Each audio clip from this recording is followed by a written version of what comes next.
Kemarin waktu nggak datang panggilan KPK kan alasannya sedang fokus ke persiapan HUT ya? Ya, betul. Kan 10 Januari kita HUT. Tanggal 12 tuh ada Soekarno-Ran. Jadi ini kan biasa. Kita dari 2015 tuh kan setiap ada perhelatan partai pasti ada tersangka dari KPK nih. Oh gitu ya? Oh iya. Setiap Sejak 2015. 2015. Ya. Oke. Kalau ada kongres, ada rakernas, ada apa itu pasti aja ada yang Tersangka dari tersangka, PDI. pasti itu ada. Kebetulan atau? Iya, hanya mereka yang bisa jawab, saya nggak bisa jawab. Mereka kan saya bicara fakta ya, KPK dong. Mereka itu siapa? KPK dong. KPK. Ya kan misalnya tahun 2015 ada mantan bupati ditangkap, ya toh pada saat kongres. Untuk sebuah tindakan yang kemudian kita lihat Google aja, terakhir kali dia nerima uang itu hampir setahun atau 9 bulan sebelum dia ditangkap.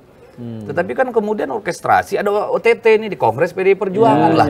Kenapa nggak ambil 9 bulan lalu ya? Kenapa pas Kongres ini gitu loh? Iya, ini mirip-mirip kayak kasus Mas Hasto juga kan, momentumnya kan. Kasusnya dari kapan? Ya. Kenapa baru Dari Oh, kalau itu ada 2019. info yang menarik. Jadi begitu KPK dilantik yang baru, mereka sudah punya tugas? sudah punya tugas untuk supaya Mas Hasto segera tersangkakan, segera diambil. Saya ketemu orang Mabes Polri dan itu disampaikan. Minta supaya Mas Hasto itu mundur, kalau nggak segera diambil gitu. Mundur dari posisi sekjen. Mundur dari posisi sekjen. Yang nyuruh siapa?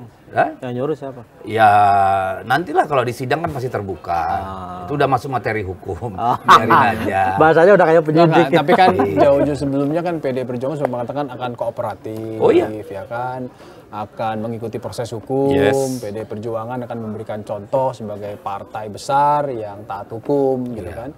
Meskipun dari berbagai komentar kader PDI Perjuangan kan tetap melihatnya di perspektif politik kan, termasuk Bang Didi kan. Kalau dari sisi Kita hukumnya melihatnya ini sebuah pemidanaan yang dipaksakan. dipaksakan. Untuk bahasa publiknya mungkin kriminalisasi.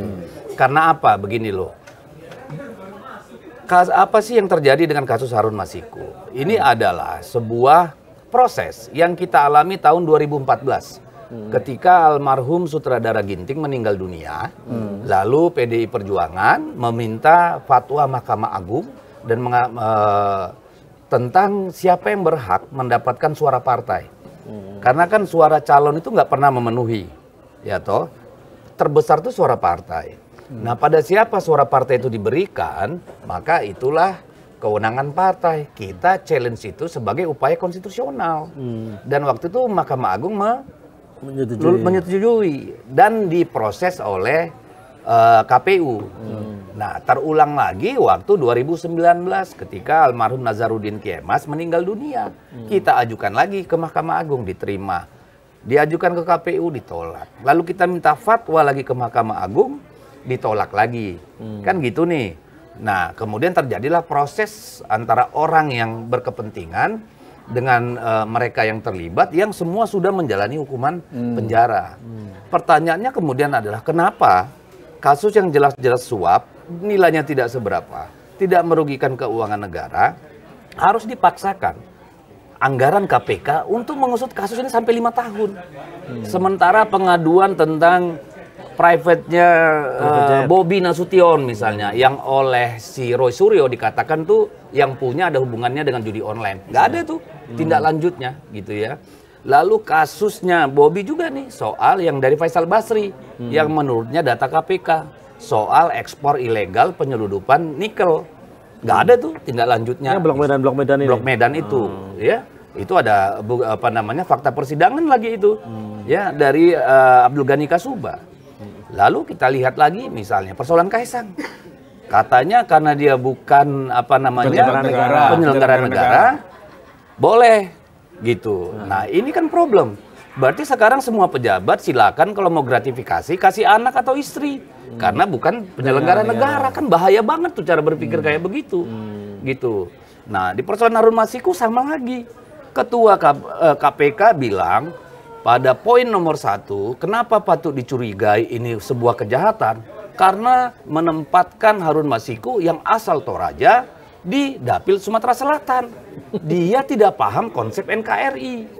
Saya orang Batak, Sumatera Utara, tinggal di Jakarta, nyalon di Kalimantan Utara. Adian itu di Bogor. Dulu Bang Mindo di mana? Hampir 70% anggota DPR RI kita itu asalnya tidak dari dapilnya. Apakah itu semua kejahatan? Dan itu tidak melanggar undang-undang. Tidak karena melanggar diperbolehkan undang-undang, oleh justru itu menunjukkan konsep nasionalisme Iya. pemilihan anggota DPR RI. Tidak harus putra daerah. Kan gitu nih. Nah, dari situ saja udah kelihatan. Lalu tadi kan pertanyaannya, kenapa sih dikejar-kejar terus Mas Hasto soal Harun Masiku? Harun Masikunya aja nggak ketemu. Mbok harusnya anggaran negara fokus nyari Harun Masiku, kemudian dibuktikan bahwa benar, ya Mas Hasto itu pengen banget si Harun Masiku masuk DPR, padahal nih orang dulu dari Demokrat dan baru kenalan setelah dia masuk PDI Perjuangan. Kenapa ini dikejar-kejar terus? Kan wajar dong kita mengatakan bahwa ini ada sesuatu, ini ada kriminalisasi di sini.